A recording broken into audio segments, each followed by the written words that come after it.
আসসালামু আলাইকুম। কিছুক্ষণ আগে একটা নিউজ দেখলাম।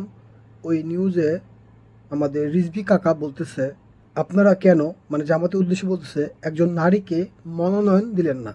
জামাত ইসলাম তো নারীদেরকে মনোনয়ন দিবে বা নারীদেরকে তাদের যথাযথ মর্যাদার স্থানে আসীন করবে।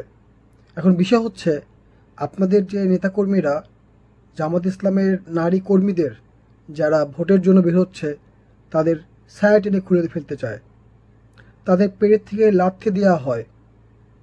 একজনকে মেরে ফেলছে জামাত ইসলাম, এক নারী কর্মীকে। তারপরে জামাতের এক নেতাকে, এটা পুরুষ, তাদেরকে পিটায় মেরে ফেলছে আপনাদের লোক। ওই যে টাঠানা কি বলে, ওইটা দিয়ে মেরে ফেলছে। এই জন্যই নারীদেরকে সিকিউরিটি রাখার জন্য, মর্যাদার স্থানে রাখার জন্য, তারা যাতে বিপদে না পড়ে, আপনাদের হাত থেকে যাতে জামাতে ইসলামের নারীরা বেঁচে থাকতে পারে।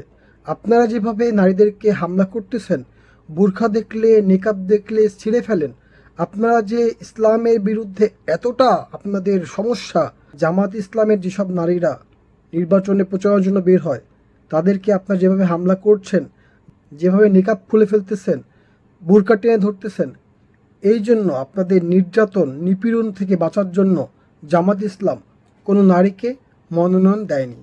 যখন জামাত ইসলাম সামনে ক্ষমতায় আসবে, এই জন্য জনগণ মনে করে যেহেতু জামাত ইসলামের নারী নেতৃত্বের উপর হামলা করতেছে এই সব চান্দা বাহিনী বা এই সব টেম্পো স্ট্যান্ড বাহিনী, এদের হাত থেকে বাঁচানোর জন্য আপাতত জামাত ইসলামের নারী নেতৃত্বকে সামনে আনেনি বা মনোনয়ন দেয়নি। তাদের যদি মনোনয়ন দেওয়া হতো, তারা রাস্তাঘাটে নির্বাচনে প্রচারণা বের হইতো, আপনাদের হাতে খুন খারাপি হইতো।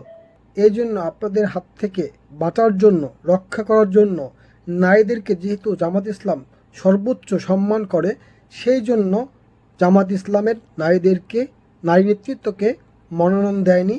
কিন্তু যখন জামাত ইসলাম ক্ষমতায় আসবে, দেশটাকে সুন্দর করে ফেলবে, ক্লিন করে ফেলবে চাঁদাবাজদের, তখন বা তারপর থেকে নারী নেতৃত্বকে সামনে আনবে বলে একজন বাংলাদেশের সাধারণ নাগরিক হিসেবে আমি মনে করি, এবং জনগণও তাই মনে করে। আপনারা ভালো থাকবেন। আল্লাহ হাফেজ।